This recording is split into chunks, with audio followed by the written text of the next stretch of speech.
नमस्कार, जय हिंद। कैसे हैं? उम्मीद करता हूं बिल्कुल ही शानदार होंगे। बिहार दरोगा का टेस्ट सीरीज जो हम चला रहे हैं उसी क्रम में यह 38वां टेस्ट सीरीज है दोस्तों। अगर आप लोग हमसे शुरुआत से जुड़े हैं तो सब कुछ आपको उपलब्ध करा रहा हूं। टेस्ट सीरीज तो उपलब्ध करा ही रहा हूं, साथ ही साथ मैं टॉपिक वाइज भी आपको चीज़ें उपलब्ध करा रहा हूं। जो ऐसा टॉपिक जहां से बिहार दरोगा में प्रश्न आपको हमेशा से देखने को मिलते हैं, उन टॉपिक पर भी मैं आपको वीडियो उपलब्ध करा रहा हूं। अगर आप पहली बार जुड़े हैं तो चैनल को सब्सक्राइब कर लेंगे, आपको फ़ायदा होगा।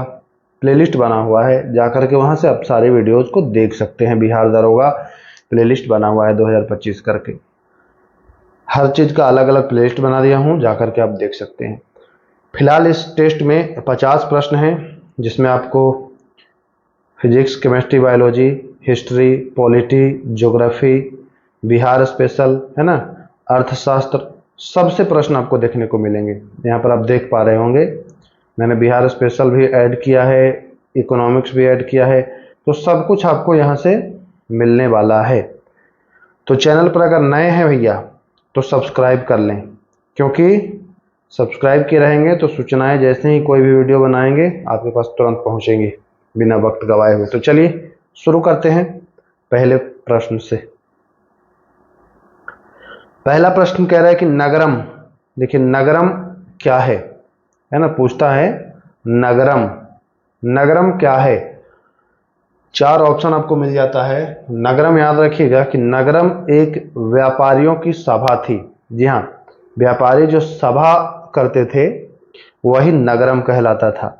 तो ध्यान देना है, व्यापारियों की सभा नगरम कहलाती थी। सवाल नंबर 2 पर अब हम लोग आ जाते हैं। सवाल नंबर 2 देखिए क्या कह रहा है। बहुत ही इजी प्रश्न है, लेकिन इजी प्रश्न भी गलत हो जाता है एग्जाम में। थोड़ा धैर्य रखिएगा। पुराणों की संख्या कितनी है? कुछ लोगों को 4 लगेगा पहली नजर में, कुछ को 6, कुछ को 8 और कुछ को तो 108 लगेगा। लेकिन पुराणों की जो संख्या है वह है 18। जी हाँ, 18। वेद 4 हैं, वेद 4 हैं। वेदांग कितने हैं? तो वेदांग बताइए। वेदांग 6 हैं। और उपनिषद कितने हैं? जरा आप कमेंट बॉक्स में कमेंट करेंगे कि उपनिषदों की संख्या कितनी है। चलिए आगे देखिए दोस्तों, सिंधु सभ्यता से एक सवाल आपको पूछा जाता है, जिसमें ये वाला सवाल है ना, कहाँ से सिंधु सभ्यता में कौन सी धातुएं मंगाई जाती थी, वह भी पूछता है। तो पूछे कि तांबा कहाँ से आता था। तो तांबा को आप जानते हैं कि खेतड़ी राजस्थान से। तो ए में आप सी लगाएंगे, एक में सी लगेगा, है ना, एक में क्या लगेगा? सी। यानी कि यहां से अगर आप देख पाएंगे तो ए में सी है किसी में, तो देखिए ए में सी डी में है और फिर एक में सी बी में है, तो बी या डी में ऑप्शन होगा। चलिए, तीन हम लोग जानते हैं कि ईरान से आता है, यानी कि सी में एक, तो एक में सी, सी में एक, तीन में एक, है ना। तो डी ऑप्शन इस हिसाब से बिल्कुल सही हो जाएगा, हमको आगे बढ़ने की आवश्यकता ही नहीं पड़ेगी। अब बी में बी कर लीजिए या डी में डी कर लीजिए, क्योंकि दोनों में अफगानिस्तान है, तो बी में बी भी होगा और डी भी होगा, तो डी ऑप्शन इसका राइट हो जाएगा। चलिए, गौतम बुद्ध के बचपन का नाम क्या था? देखिए इस प्रश्न को तो समझ लीजिए कि बहुत इजी है, लेकिन अगर थोड़ा सा ध्यान नहीं रखेंगे तो गलत हो जाएगा।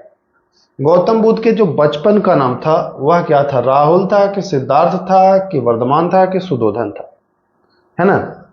तो वर्धमान तो महावीर का नाम था, राहुल इनके पुत्र का नाम था, इनका खुद का नाम सिद्धार्थ था। अच्छा ये बताइए, सुदोधन कौन थे? सुदोधन कौन थे? किसके पिताजी का नाम था सुदोधन? जरा कमेंट करेंगे आप। चलिए 5वां सवाल, किसके काल में, यानी शासन काल की बात कर रहा है, दिल्ली के संत सिद्धि मौला को हाथी के पैरों के नीचे कुचलवा दिया गया था? दिल्ली के एक संत थे सिद्धि मौला, उनको हाथी से कुचलवाया गया था। उस समय कौन रहा होगा शासक?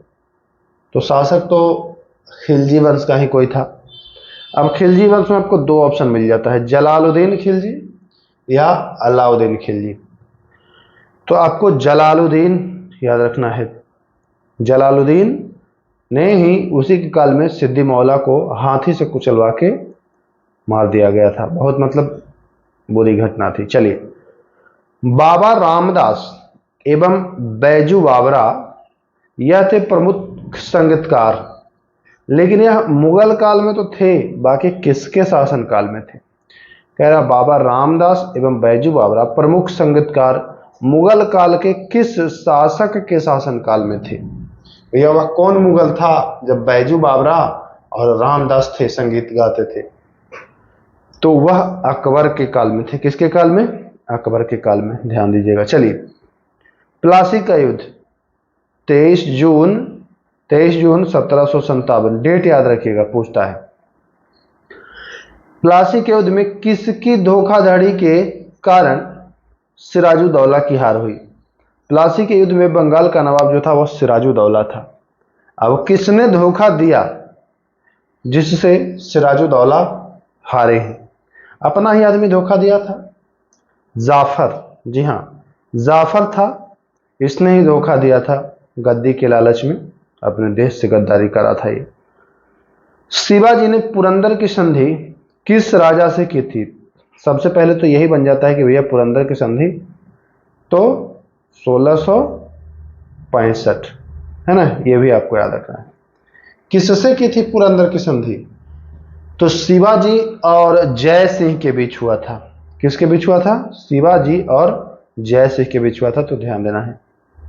चलिए, इनमें से किसे पश्चिम भारत में सांस्कृतिक पुनर्जागरण का अग्रदूत के रूप में जाना जाता है? देखिए, प्रश्न को समझिएगा।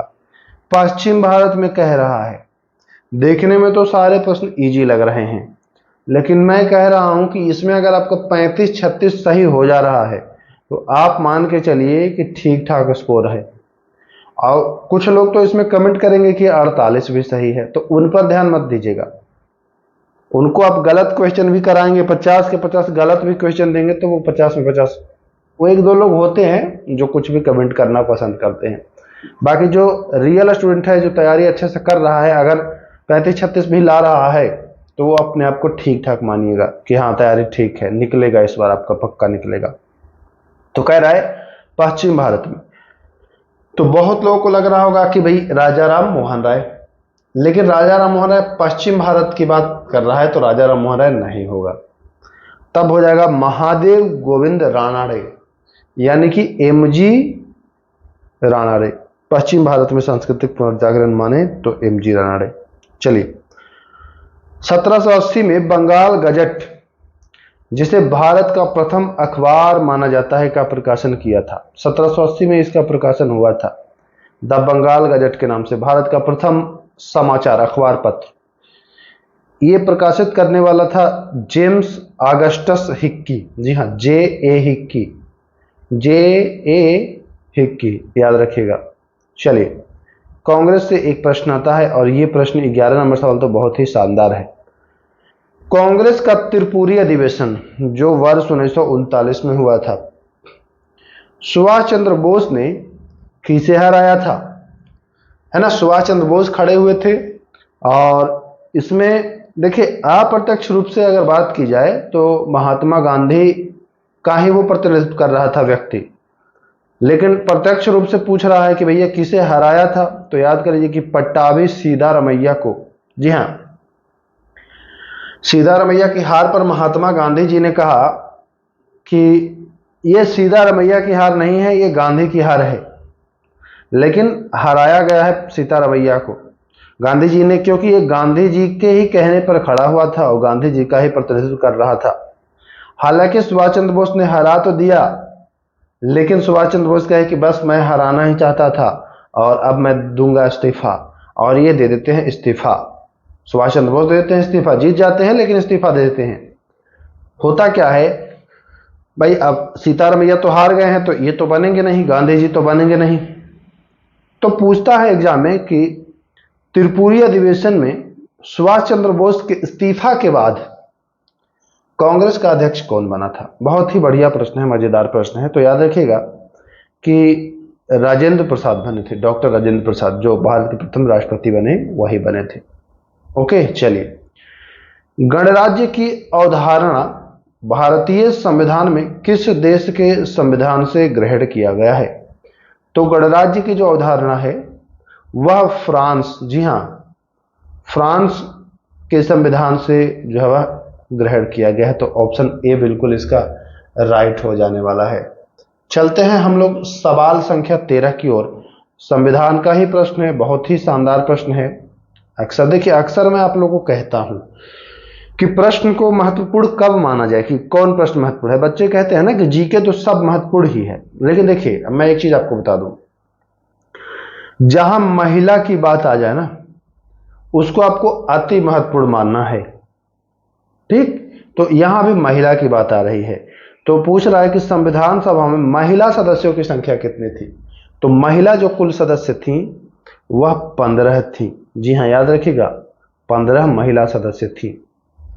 ठीक ना, चलिए, हाँ, यहां से भी प्रश्न बनता है। ये बहुत ही वायरल प्रश्न है, बहुत ही चर्चित प्रश्न है, बहुत बार पूछा गया है। कारखाना, खान अथवा जोखिम भरे कार्यों में 14 वर्ष से कम आयु वर्ग के बच्चों के नियोजन का प्रतिषेध किया गया है। भारतीय संविधान के अनुच्छेद कह रहा है कि कारखाना में या कोई खान है, जैसे कोयला खान या और कोई खान है, या और कोई जोखिम भरे कार्य में अगर कोई 14 वर्ष से कम उम्र का है तो उसको काम पर नहीं रखा जाएगा। यह किस अनुच्छेद में बात किया गया है? तो यह अनुच्छेद 24 में बताया गया है कि भैया अगर 14 वर्ष से कम आयु के आप हैं तो आपको काम नहीं करना है, जोखिम भरे कार्यों पर ध्यान देना है आपको।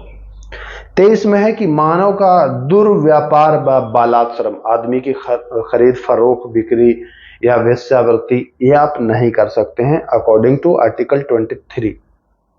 चले आगे। यस सर, कंटिन्यू करिए। वह कौन से राष्ट्रपति हैं जो निर्विरोध चुने गए, जिनका किसी ने विरोध ही नहीं किया? तो यह प्रश्न जब आता है तो लगता है कि पहले राष्ट्रपति होंगे राजेंद्र प्रसाद, उनका कौन विरोध किया होगा? तो उनका विरोध किया गया था, उस समय भी विरोधी थे, ऐसा नहीं है। ये जब नीलम संजीव रेड्डी बने तो ये निर्विरोध चुन लिए गए। नीलम संजीव रेड्डी निर्विरोध चुने गए थे, तो ध्यान देना है आपको। चलिए, सवाल संख्या 16। उपराष्ट्रपति के संदर्भ में कौन सा कथन गलत है? प्रश्न को अच्छे से समझें बच्चों, आराम आराम से पढ़िएगा। 2 घंटा समय मिलता है दरोगा में, 2 घंटा में आप बहुत ही आसानी से कर लेंगे। देखिए, यहां 50 प्रश्न आप आधे घंटे में कर ले रहे हैं, वहां थोड़ा प्रेशर रहेगा तो 50 प्रश्न आप 40-45 मिनट में करेंगे, 100 प्रश्न आप 1.5 घंटे से 1.25-2 घंटे में कर लेंगे। तो आराम आराम से आपको पढ़ना है। उपराष्ट्रपति के बारे में कह रहा है कि वह भारत का नागरिक हो, तो जी हां, भारत का नागरिक तो होना ही चाहिए, लेकिन गलत कथन कह रहा है तो हमको गलत छांटना है, तो ये तो गलत है नहीं। वह 35 वर्ष की आयु पूरी कर चुका हो, हाँ, तो हमें तो गलत कथन चाहिए, जो कि गलती है नहीं। लोकसभा सदस्य निर्वाचित होने की योग्यता रखता हो, ये कुछ समझ में नहीं आया। लोकसभा सदस्य बनने की योग्यता रखता हो, ये समझ में नहीं आया। चलते हैं आगे। चौथा ऑप्शन है कि वह राज्यसभा का सदस्य निर्वाचित होने की योग्यता रखता हो। तो देखिए, ऑप्शन सी और डी में ही कोई आंसर होगा, ऑप्शन सी और डी में ही कोई आंसर होगा। तो जो राइट आंसर होने वाला है वह आपको होने वाला है सी। यह राष्ट्रपति बनने की योग्यता है, यह योग्यता जो है किसकी है? राष्ट्रपति बनने की योग्यता है, ना कि उपराष्ट्रपति। तो यहां से भी आपको प्रश्न ध्यान में रखने हैं, समझ गए? चलिए, हम चलते हैं आगे प्रश्न संख्या 17 पर, देखते हैं क्या कह रहा है। मंत्रिपरिषद सामूहिक रूप से विधानसभा के प्रति उत्तरदायी होती है। मंत्रिपरिषद जो होती है वह सामान्य तौर से विधानसभा के प्रति उत्तरदायी होती है। किसके प्रति उत्तरदायी होती है? विधानसभा के प्रति उत्तरदायी होती है। यह कह रहा है कि भैया किस अनुच्छेद के अंतर्गत ऐसा प्रावधान है? तो जान लीजिए, 164(2), जी हाँ, देखिए ऑप्शन में आपको मिल जाएगा। 164(2) के तहत कहता है कि जो है मंत्रिपरिषद यह सामूहिक रूप से विधानसभा के प्रति उत्तरदायी होती है। तो ऑप्शन बी सही हो जाएगा। चलिए, लोकसभा एवं राज्य विधानसभा में आंग्ल भारतीय समुदाय प्रतिनिधि के कार्यकाल को समाप्त कर दिया गया है। किस संविधान संशोधन से? तो राइट आंसर है 104वां संविधान संशोधन। यह 2020 में प्रभावी हुआ है दोस्तों, याद कर लीजिएगा, 2020 में प्रभावी हुआ है। और जो आंग्ल भारतीय को मनोनीत किया जाता था उसका मनोनयन अब समाप्त कर दिया गया है, तो ये आपको ध्यान देना है। बी ऑप्शन बिल्कुल राइट हो जाएगा। चलते हैं 19 नंबर सवाल। देखिए, दक्षिण भारत की सबसे ऊंची चोटी जिसकी ऊंचाई 2695 मीटर है वह है, तो वह अन्नामलाई की ऊंची चोटी है सबसे, अन्नामलाई पर्वत की ऊंची चोटी है सबसे ना, और उसका नाम क्या है? उसका नाम है अनाईमुडी। ध्यान दीजिएगा, क्या नाम है? अनाईमुडी। कोई दिक्कत नहीं। चलते हैं आगे। तिरुचिरापल्ली किस नदी के किनारे स्थित है? तिरुचिरापल्ली जो है वह आपके कावेरी नदी के किनारे है, तो ऑप्शन ए इसका राइट हो जाएगा। इनमें से किस राज्य की सीमा 3 देशों से मिलती है?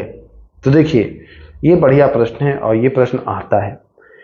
3 देशों से मिलने वाली जो सीमा है वह राज्य हो जाता है, पहले तो एक सिक्किम भी हो जाता है ना, जो अंगूठे टाइप का ऊपर है सिक्किम ऐसे, तो सिक्किम एक तरफ से नेपाल से, भूटान से और इधर चीन से मिलता है, तो सिक्किम तो राइट आंसर हो जाएगा। लेकिन आगे ऑप्शन और देखना पड़ेगा हमको। राज्य कह रहा है तो लद्दाख तो होगा नहीं, पहले इसको काटना है आपको, वैसे भी लद्दाख को कोई मतलब नहीं है ना। अरुणाचल प्रदेश, अरुणाचल प्रदेश देखिए, एक तरफ से तो अरुणाचल प्रदेश जो भारत के नक्शा अगर आप देखते हैं ये वाला क्षेत्र, ये वाला, तो अरुणाचल प्रदेश यहां से यहां तक फैला है ऐसे। इधर आप म्यांमार से मिलता है अरुणाचल प्रदेश, यहां भूटान से मिल जाता है क्योंकि इसी गोद में भूटान है, तो भूटान से मिलता है, और यह चीन से मिलता है, तो अरुणाचल प्रदेश और सिक्किम। तो इसका आंसर हो जाएगा क्या? बी तथा डी दोनों, ध्यान रखना है आपको, बी और डी दोनों। भारत की दूसरी सबसे बड़ी लैगून झील, लैगून झील की बात कर रहा है, वो भी दूसरी सबसे बड़ी, इसका मतलब कि पहला भी कोई होगा, होगा कि नहीं पहला भी कोई?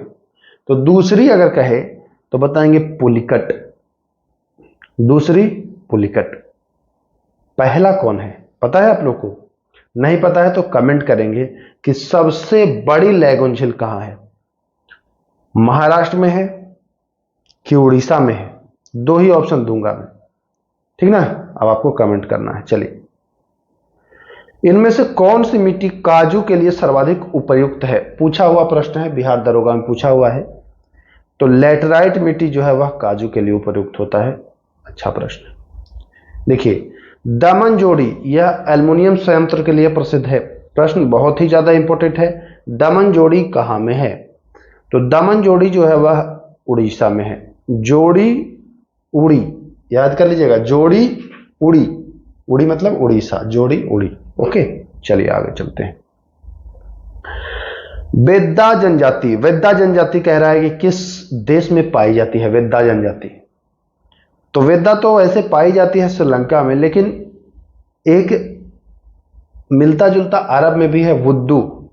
यहां वेद्दा है और यहां बुद्धू है ना। तो वेद्दा वुद्दू याद रखना है दोनों। वेद्दा का है तो श्रीलंका, बुद्धू का है तो अरब।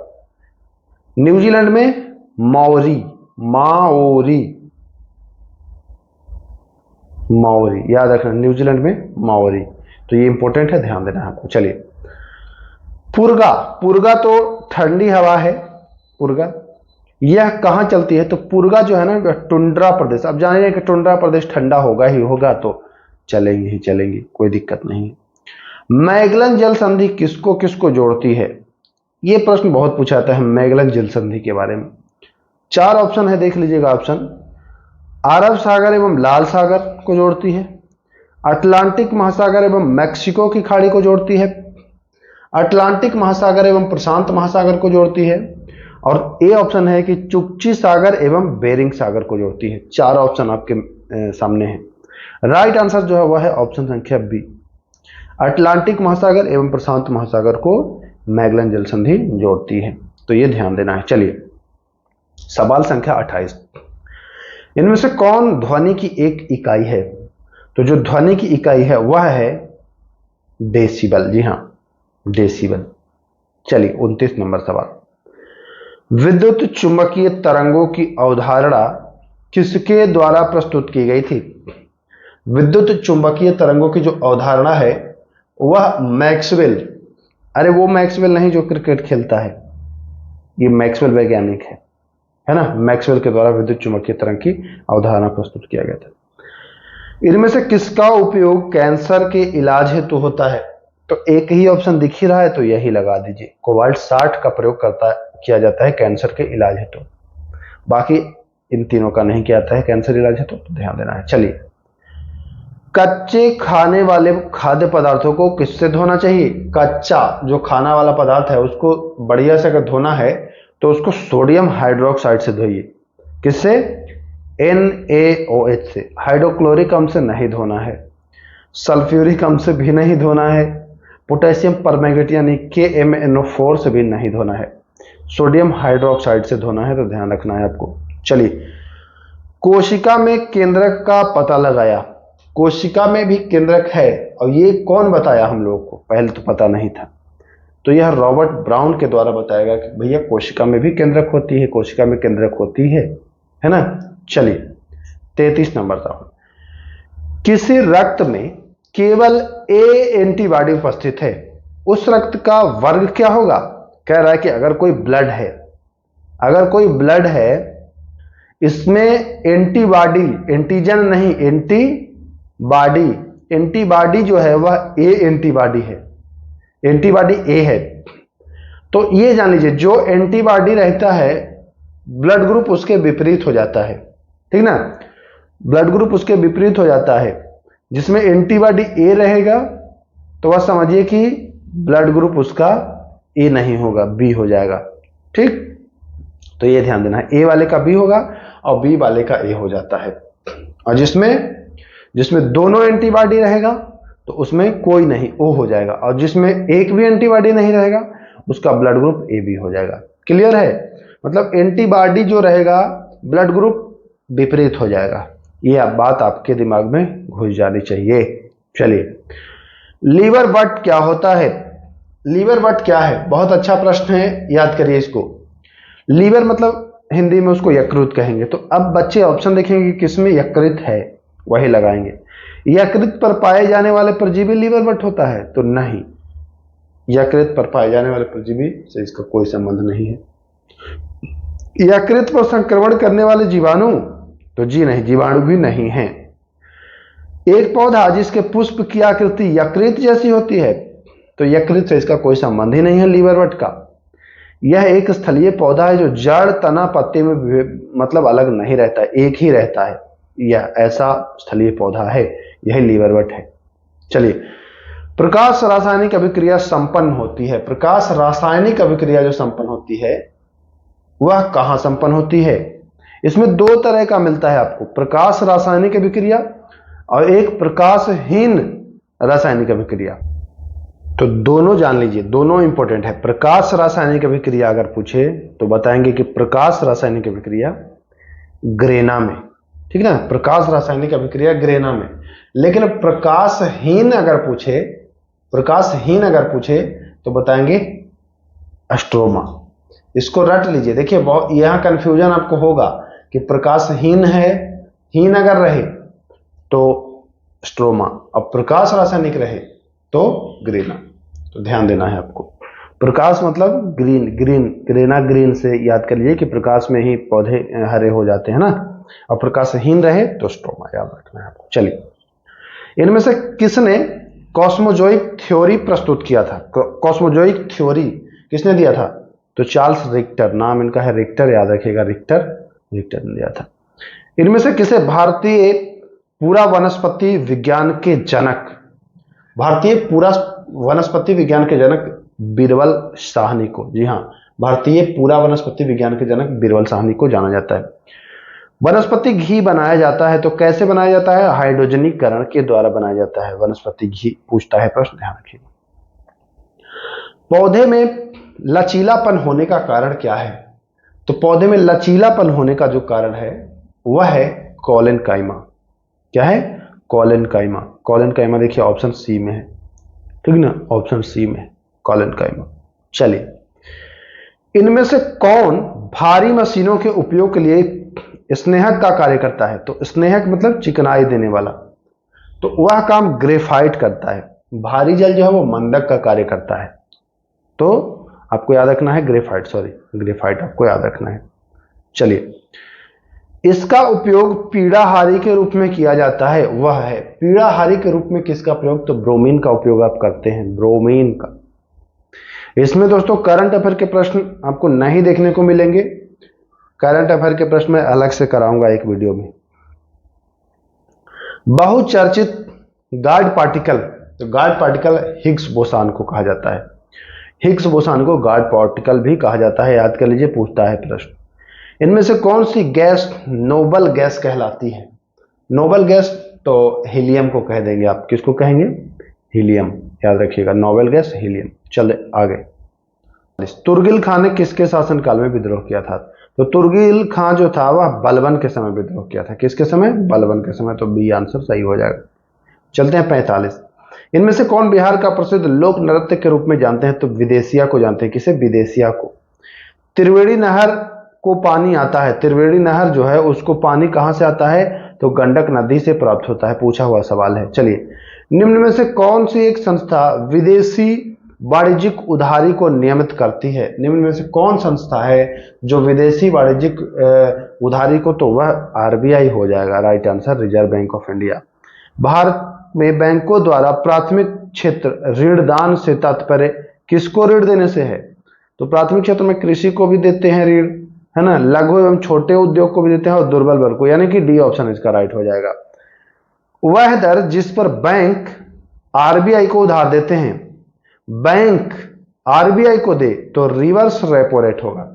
बैंक किसको दे? आरबीआई को दे तो रिवर्स रेपो रेट, और अगर आरबीआई बैंक को दे तो रेपो रेट।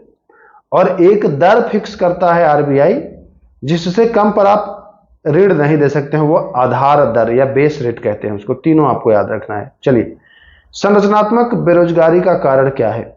संरचनात्मक बेरोजगारी का कारण क्या है? तो इसका जो मूल कारण है संरचनात्मक बेरोजगारी का, वह है अपर्याप्त उत्पादन की क्षमता। 50 प्रश्न थे, अति महत्वपूर्ण।